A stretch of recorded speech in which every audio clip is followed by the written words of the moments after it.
Assalamu alaikum everyone. I hope all of you are in the best of everything and doing quite well. नाज़रीन, आज हम एक आपके लिए नई वीडियो लेकर के आए हैं, लेकिन ये जो हमारी पुरानी दो वीडियोस का सिलसिला था, बाकायदा जो लेसन चल रहे थे, उससे ये ज़रा सा हटके है। हटके इस तरह से है कि आज हम आपको कुछ ऐसे अल्फाज के बारे में बताएंगे कि जिनको आम तौर पे अक्सरियत जो है वो गलत प्रोनाउंस करती है, जिनका प्रोनंसिएशन जो है वो मेजॉरिटी में जो है वो सही नहीं होता। तो ये अल्फाज मैंने पहले से बोर्ड पर लिख दिए हैं, तो अभी आप देखेंगे। ये देखिए, हम वन बाय वन करके इन वर्ड्स को जो है वो डिस्कस करेंगे। तो आइए शुरू करते हैं। सबसे पहले जो है वो ये एक वर्ड है जिसे हम आमतौर पे मेडिसिन कहते हैं। क्या किस तरह से अदा करते हैं? मेडिसिन। ठीक है। तो इसमें एक्चुअली जो प्रोनाउंसिएशन में गलती है वो ये है कि हम आय पर स्ट्रेस करते हैं और हमें आय पर स्ट्रेस नहीं करना चाहिए। इस लफ्ज़ का सही प्रोनाउंसिएशन क्या होगा? मेडिसिन। तो जब रवानी में बोलेंगे आप तो मेडिसिन हो जाएगा। मेडी करके जो है ना इसको प्रोनाउंस नहीं करेंगे। ठीक है। दूसरा लफ्ज़ जो आप देख रहे होंगे यहाँ पर वो है वेजिटेबल, लेकिन इसको जो ज़्यादा लोग इसको अदा करते हैं या बोलते हैं तो वेजिटेबल करके जो है इसको बोलते हैं। तो इसमें भी जो है वो ये जो ई है इस पर स्ट्रेस नहीं दिया जाता। इसका सही प्रोनाउंसिएशन क्या है? Vegetable, vegetable, vegetable, vegetable. तो इस तरह से ये मेडिसिन, ये वेजिटेबल, वेजी ई पे स्ट्रेस नहीं देंगे। सिमिलरली इस तरह से एक और लफ्ज़ है ये जिसको आम तौर पे हमारा जो अदा करते हैं तो वो कहते हैं कंफर्टेबल। क्या कहते हैं हम लोग? कंफर्टेबल। तो एक्चुअली इसमें भी जो है वो इस तरह से है कि इसमें जो दो लेटर्स हैं ओ और आर, इन पे बिल्कुल स्ट्रेस नहीं देना जब इसको बोलेंगे। लिखने में तो ये सारी स्पेलिंग्स बिल्कुल सही हैं, जो जिस तरह से लिखी हुई हैं वो इसी तरह से लिखी जाएंगी, लेकिन बोलते वक्त ये लफ्ज़ जो हो जाएगा कॉम्फर्टेबल, कॉम्फर्टेबल, कंफर्टेबल नहीं होगा। ठीक है। तो I am not feeling comfortable. ठीक हो गया। इससे आगे चलते हैं। ये दूसरा लफ्ज़ है हैंड करचीफ। इसको हम क्या बोलते हैं? हैंड करचीफ। मेरा मतलब है कि जो अक्सरियत है वो इस तरह से बोलती है। इस लफ्ज़ में आप बोलते वक्त डी पर स्ट्रेस नहीं करेंगे, बिल्कुल नहीं करेंगे। हैंडकरचीफ हो जाएगा ये। सही इसका प्रोनाउंसिएशन क्या होगा? हैंडकरचीफ।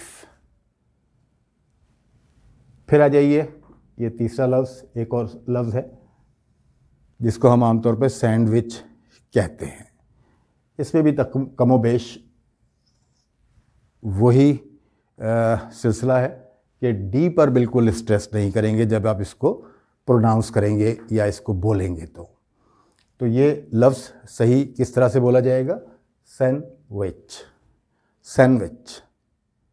सैंड डी की आवाज़ अलग से बिल्कुल नहीं आनी चाहिए, और ये सैंडविच जो है ये लफ्ज़ बोलने में आएगा। इसके बाद इसी तरीके से ये वेडनेसडे, आमतौर पे लोग इसको इस तरह से, चूँकि इसी तरह से लिखा हुआ होता है ये, तो इस तरह से इसको अदा करते हैं। इसमें भी डी तकरीबन साइलेंट है बोलते वक्त, प्रोनाउंस करते वक्त। इसका सही प्रोनाउंसिएशन क्या होगा? Wednesday, Wednesday. ठीक है ना? वेडनेसडे नहीं होगा। ओके। तो ये एक लफ्ज़ है जिसको हम सजेशन बोलते हैं। तो इसके बारे में आपको बताते हैं। उससे पहले हम आ जाते हैं इस लफ्ज़ पे, डाइजेशन पे। ये क्या लफ्ज़ है? डाइजेशन, ऐसे ही बोलते हैं ना हम लोग ज़्यादातर, जो अक्सरियत है आपने सुना होगा, तो वो बोलते हैं डाइजेशन, जबकि इसका जो सही प्रोनाउंसिएशन है वो है डाइजेशन। शन नहीं होगा, चन होगा, ये डाइजेशन। ठीक है? कैसे? इसका छोटा सा रूल बनता है, वो मैं आपको बता दूं कि एस के बाद, एस के साथ जब TION मुख्तलिफ अल्फाज में आपको मिलेगा इसके अलावा भी, तो फिर जो है वो शन की आवाज़ नहीं देगा, ये TION, ये चन की आवाज़ में तब्दील हो जाएगा। सिमिलरली जैसे एक लफ्ज़ तकरीबन सब लोग सही बोलते हैं, क्वेश्चन। क्वेश्चन कहते हैं ना, QUESTION, एस के साथ TION है, उसको सब सही प्रोनाउंस करते हैं, उसको क्वेश्चन नहीं बोलते, क्वेश्चन बोलते हैं। दूसरा लफ्ज़ ये है जिसको हम सजेशन कहते हैं। तो पहली चीज़ तो ये हो गई कि ये भी शन नहीं है, ये भी चन में आएगा। और इसके भी फिर जो है वो, इसमें एक चीज़ और भी है कि इसको हम मज़ीद तोड़ देते हैं, क्योंकि इसमें डबल जी आता है, तो हम इसको सगजेस्शन बोलते हैं। रवानी में जब बोलेंगे तो आपको बहुत ज़्यादा फ़र्क महसूस नहीं होगा, सजेशन, सजेशन, ठीक है, रुकना भी नहीं है, सजेशन। तो ये सजेशन नहीं है, सही इसका प्रोनाउंसिएशन क्या है? Suggestion, suggestion, right. इसके बाद ये एक लफ्ज़ है, इसको आमतौर पे हम एडजस्ट कह करके प्रोनाउंस करते हैं, ठीक है, लेकिन इसमें भी जो है वो डी साइलेंट होता है एक्चुअली बोलते वक्त, यानी हम डी को बिल्कुल बोलते ही नहीं है। सही इसका प्रोनाउंसिएशन है एडजस्ट, एडजस्ट। इसी में मैं आपको एक दो मिसालें और दे दूं, और थोड़ा सा, जैसे ये मैंने बताया था कि एस के बाद जब TION आएगा तो हम इसको चन के बजाय शन प्रोनाउंस करेंगे। तो इसमें भी डी के फ़ौरन बाद जब जे आ जाता है तो डी साइलेंट हो जाता है। इस तरह के और भी बहुत सारे लफ्ज़ हैं, जैसे आप लोग कहते हैं कि एडजेक्टिव, ये एडजेक्टिव नहीं होता, एडजेक्टिव होता है, जिस तरह से ये एडजस्ट है। इसी तरीके से एडजेसेंट, जिसको हम एडजेसेंट कहते हैं आमतौर पे, वो एडजेसेंट कहलाता है। एडजॉर्न, एडजॉर्न लिखा जाता है ADJOURN, लेकिन पढ़ने में या प्रोनाउंस करने में, बोलने में जो है वो एडजॉर्न नहीं बल्कि एडजॉर्न कहलाएगा, ठीक है। तो उसके बाद ये एक आखिरी लफ्ज़ यहाँ पर लिखा हुआ है, इस्त्री के लिए भी इस्तेमाल होता है, लोहे के लिए भी इस्तेमाल होता है। आयरन, बहुत कॉमनली इसको इस तरह से प्रोनाउंस किया जाता है, जबकि इसमें एक्चुअली बोलते वक्त आर साइलेंट होता है, यानी इसका सही प्रोनाउंसिएशन क्या है? आयरन। सही प्रोनाउंसिएशन इस लफ्ज़ का क्या है जो आयरन बोला जाता है? आयरन, ठीक है। तो ये वो चंद अल्फाज हैं कि जो आम तौर पे जो है वो गलत प्रोनाउंस किए जाते हैं, या यूँ कह लीजिए कि सही प्रोनाउंस नहीं किए जाते, और लोग जो है वो इसको बड़ी रवानी से, अक्सरियत को मैंने सुना है कि वो इनको गलत प्रोनाउंस करते हैं। तो मैंने इन तमाम अल्फाज का आपको सही प्रोनाउंसिएशन बता दिया है। तो ये एक तरह से टिप्स हैं कुछ। तो इसी हवाले से हम आगे चलेंगे, टिप्स के सिलसिले को आगे बढ़ाते हुए।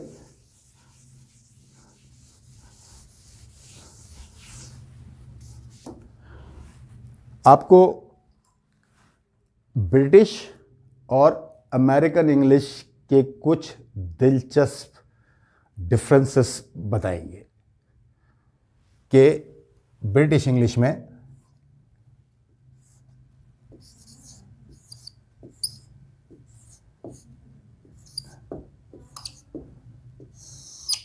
ब्रिटिश इंग्लिश और अमेरिकन इंग्लिश।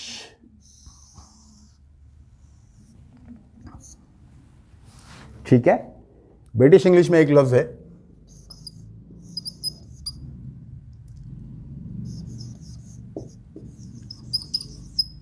एरोप्लेन, ठीक है ना, उसकी स्पेलिंग है AEROPLANE,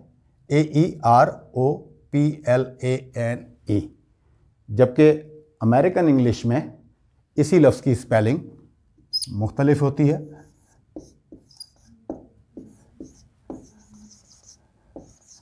जो कि कुछ इस तरह से होती है, एयरप्लेन। तो ब्रिटिशर्स जिस लफ्ज़ को एरोप्लेन कहते हैं, हवाई जहाज़ को, तो अमेरिकन उसको एरोप्लेन नहीं बल्कि एयरप्लेन कहते हैं। ठीक है। एक लफ्ज़ है ब्रिटिश इंग्लिश में टिन। टिन ये वो होते हैं जो छोटे डब्बे होते हैं मेटल के बने हुए। तो ब्रिटिश इंग्लिश में टिन जो है, अमेरिकन जो है वो टिन का लफ्ज़ इस्तेमाल नहीं करते। अमेरिकन जो है वो उसकी जगह पे कैन का लफ्ज़ इस्तेमाल करते हैं। ठीक है।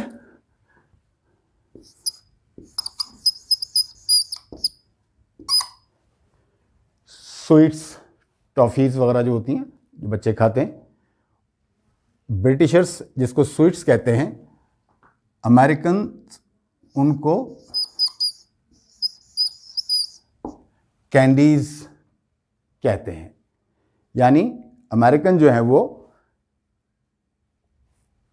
स्वीट्स का लफ्ज़ इस्तेमाल नहीं करते टॉफ़ीज़ के लिए या कैंडीज़ का लफ्ज़ इस्तेमाल करते हैं स्वीट्स और टॉफ़ीज़ के लिए। ठीक है। इसी तरीके से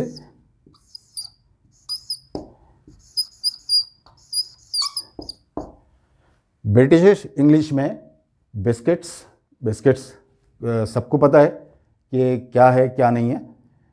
तो अमेरिकन इंग्लिश में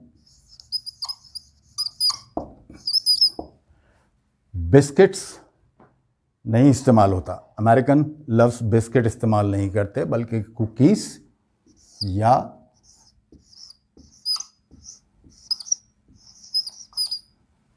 क्रैकर्स का लफ्ज़ इस्तेमाल करते हैं।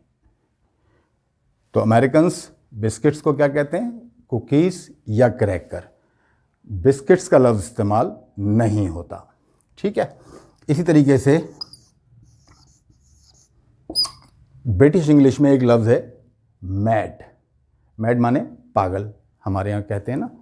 तो इस मीनिंग में अमेरिकन्स जो हैं वो लफ्ज़ मैड इस्तेमाल नहीं करते बल्कि अमेरिकन्स मैड के लिए क्रेज़ी का लफ्ज़ इस्तेमाल करते हैं।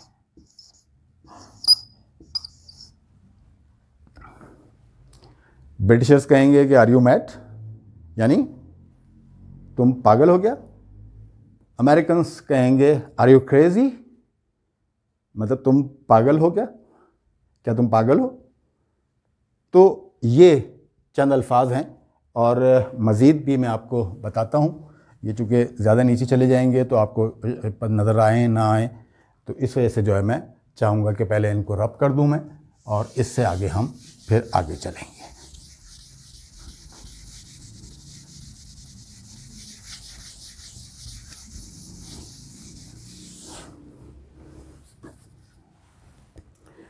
नेक्स्ट,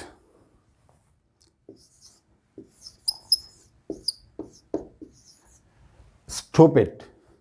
ब्रिटिशर्स जो है वो स्टूपिड का लफ्ज़ जो है वो किसी बेवकूफ़ के लिए इस्तेमाल करते हैं ना। तो अमेरिकन जो है वो उसके लिए स्टूपिड भी इस्तेमाल करते हैं, लेकिन डम का लफ्ज़ भी साथ में इस्तेमाल करते हैं, स्टूपिड भी इस्तेमाल करते हैं।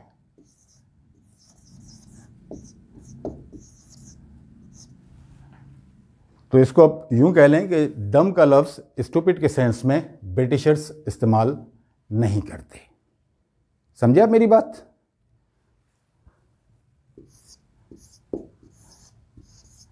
लिफ्ट, मुख्तलिफ़ इमारतों में एक मंजिल से दूसरी तीसरी ऊपर की मंजिलों में जाने के लिए लिफ्ट इस्तेमाल होती है। तो ब्रिटिशर्स जो है वो लिफ्ट का लफ्ज़ इस्तेमाल करते हैं, जबकि अमेरिकन्स इस मीनिंग में लिफ्ट का लफ्ज़ इस्तेमाल नहीं करते। वो उसकी जगह पे एलिवेटर का लफ्ज़ इस्तेमाल करते हैं। लिफ्ट को अमेरिकन जो है वो एलिवेटर कहते हैं।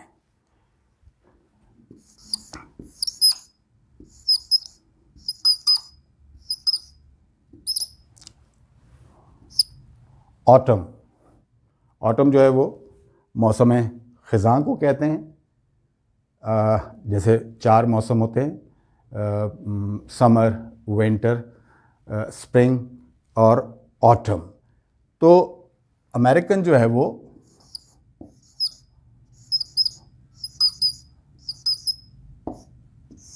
ऑटम का लफ्ज़ भी इस्तेमाल करते हैं इस मीनिंग में, लेकिन साथ में फॉल का लफ्ज़ भी इस्तेमाल करते हैं। यानी मौसम ख़ज़ां को ब्रिटिशर्स सिर्फ ऑटम कहते हैं, जबकि अमेरिकन्स मौसम ख़ज़ां के लिए फॉल का लफ्ज़ भी इस्तेमाल करते हैं। ऑटम भी इस्तेमाल करते हैं और अपने फॉल का लफ्ज़ भी इस्तेमाल करते हैं। इसके अलावा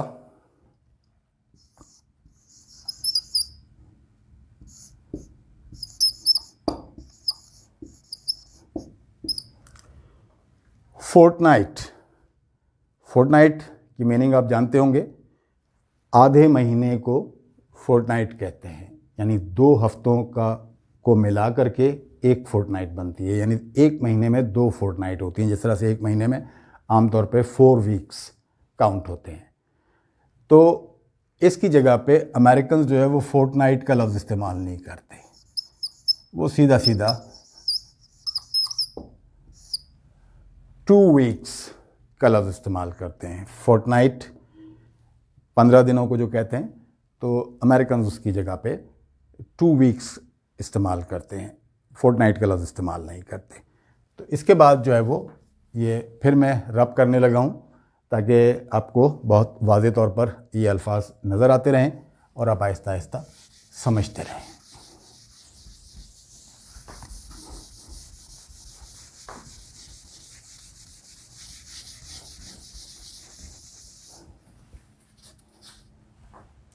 फोर्टनाइट के बाद एक और दिलचस्प लफ्ज़ है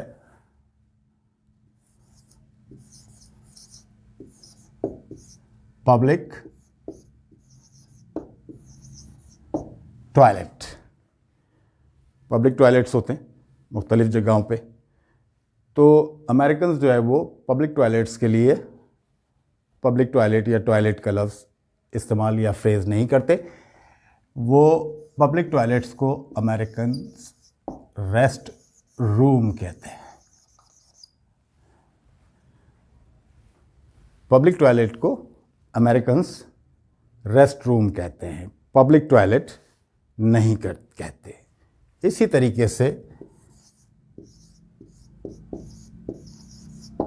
पेट्रोल आम आपने देखा होगा, हमारे यहाँ जो गाड़ियों में फ्यूल के तौर पे इस्तेमाल होता है पेट्रोल। तो अमेरिकन्स पेट्रोल का लफ्ज़ इस्तेमाल नहीं करते।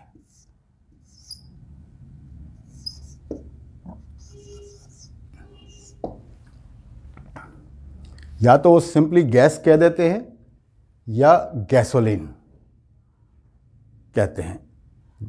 हमारे यहाँ पेट्रोल पंप कहते हैं, पेट्रोल स्टेशन कहते हैं, वहाँ पर गैस स्टेशन अमेरिकन उसको कहते हैं। पेट्रोल को या तो गैस सिंपली कहते हैं या गैसोलीन कहते हैं।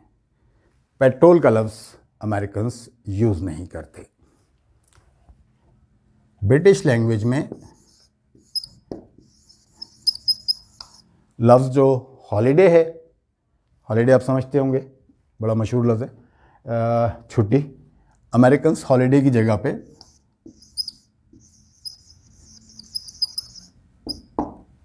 वैकेशन का लफ्ज़ इस्तेमाल करते हैं।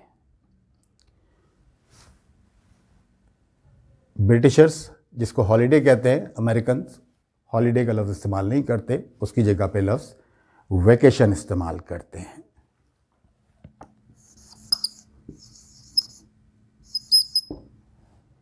मीन, एक लफ्ज़ है मीन। मीन का लफ्ज़ जो है वो आमतौर पे इंतहाई कंजूस आदमी के लिए जो है वो इस्तेमाल होता है। तो ब्रिटिशर्स कंजूसी वाली मीनिंग में जहाँ पर मीन का लफ्ज़ इस्तेमाल करते हैं, अमेरिकन मीन के बजाय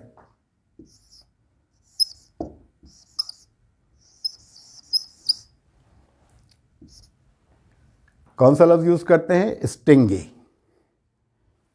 ब्रिटिशर्स स्टिंगी नहीं कहते इस मीनिंग में, मीन कहते हैं, जबकि अमेरिकन जो है वो इस मीनिंग में मीन नहीं कहते, स्टिंगी कहते हैं।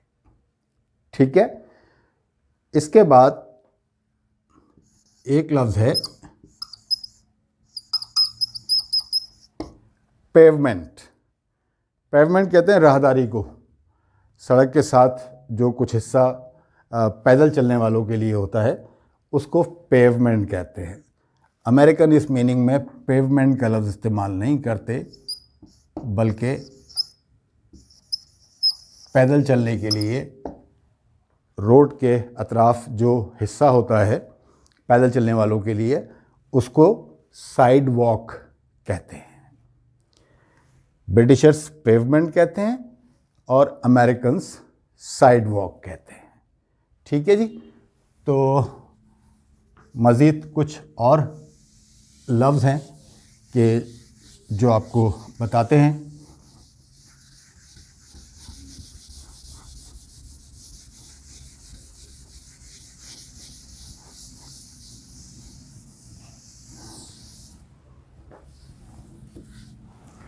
पेवमेंट के बाद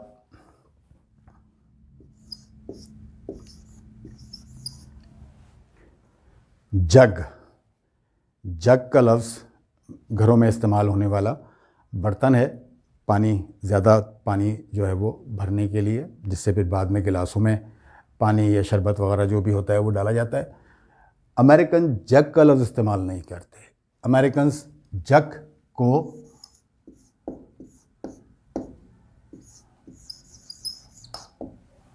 पिचर कहते हैं। अमेरिकन्स जग को पिचर कहते हैं, जबकि ब्रिटिश इंग्लिश में पिचर जो है वो मटके की सेंस में, मीनिंग में जो है वो इस्तेमाल होता है। सफ़र वगैरह के लिए रिटर्न जर्नी, ठीक है, तो या रिटर्न टिकट, दोनों ही सूरतों में रिटर्न जर्नी या return ticket. American return ticket या रिटर्न जर्नी की जगह पे, यूं कह लें कि रिटर्न की जगह पे इस सेंस में राउंड का लफ्ज़ इस्तेमाल करते हैं।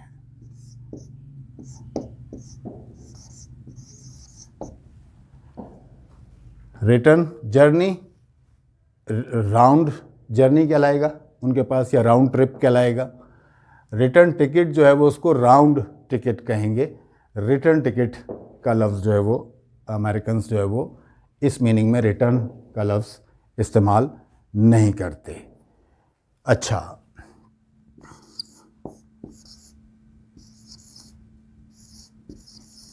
एंग्री। एंग्री मारे नाराज़, ठीक है। Are you angry with me? क्या आप मुझसे नाराज़ हैं? अमेरिकन लफ्ज़ इस मीनिंग में, नाराज़ वाली मीनिंग में एंग्री नहीं इस्तेमाल करते, वो यहाँ पर मैड इस्तेमाल करते हैं। क्या आप मुझसे नाराज़ हैं, मुझ पे गुस्सा हैं? तो अमेरिकन आपसे पूछेंगे, वो ये नहीं कहेंगे आपसे कि are you angry with me, वो कहेंगे are you mad at me, यानी क्या आप मुझसे नाराज़ हैं, क्या आप मुझ पे गुस्सा हैं। इसके बाद दूसरा लफ्ज़ आता है, घरों में आमतौर पे जो आप इस्तेमाल करते हैं, डस्टबिन। डस्टबिन कूड़ा करकट वगैरह, कचरा वगैरह डालने के लिए जो है वो आप इस्तेमाल करते हैं। तो अमेरिकन्स डस्टबिन का लफ्ज़ इस्तेमाल नहीं करते, बल्कि गार्बेज कैन कहेंगे या ट्रैश कैन कहेंगे।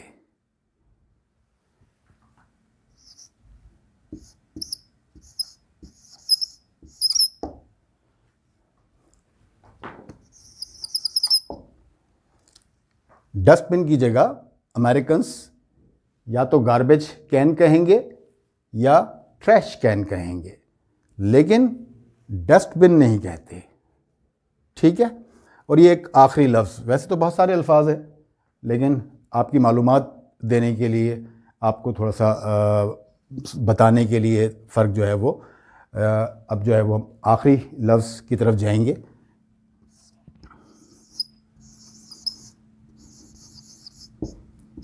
बॉनेट। बॉनेट का लफ्ज़ सुना होगा आपने। कार जो होती है उसका जो अगला हिस्सा होता है वो खुलता है तो आपको इंजन वगैरह नज़र आता है, वो बॉनेट कहलाता है। अमेरिकन जो है वो बॉनेट नहीं कहते, लफ्ज़ बॉनेट नहीं कहते उस हिस्से के लिए, हुड का लफ्ज़ इस्तेमाल करते हैं। बॉनेट की मीनिंग में अमेरिकन जो है वो हुड का लफ्ज़ इस्तेमाल करते हैं। तो ये एक इजाफी वीडियो, चूँकि लॉन्ग वीकेंड था तो हमने सोचा कि आपको कुछ इजाफी मालूमात जो है वो फ़राहम कर दी जाएं और एक और मज़ीद वीडियो जो है इसी हफ्ते में अपलोड कर दी जाए, जिसमें आपको इजाफी टिप्स मिल सकें। तो जो बाकी हमारा सिलसिला चल रहा है, जिसमें हम 2 वीडियोस अपनी ऑलरेडी अपलोड कर चुके हैं। इंट्रोडक्टरी वीडियो थी, फिर उसके बाद सेगमेंट्स ऑफ सेंटेंस की वीडियो थी, और अब हम बाकायदा फिर टेंसेस वगैरह पे आएंगे अपनी नेक्स्ट वीडियो में।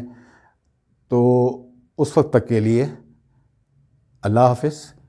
और जाते जाते आपसे एक बार फिर रिक्वेस्ट है कि अगर आपको ये वीडियो हमारी पसंद आती है तो इसको लाइक ज़रूर करें, और अगर अभी तक आपने हमारा चैनल सब्सक्राइब नहीं किया तो फ़ौरन सब्सक्राइब कर लें, बेल आइकॉन का बटन दबा दें, उसमें ऑल नोटिफिकेशंस जो है वो उसको क्लिक कर दें।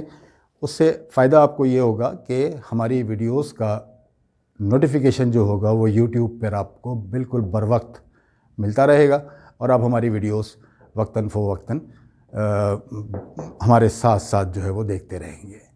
तब तक के लिए अल्लाह हाफ़िज़।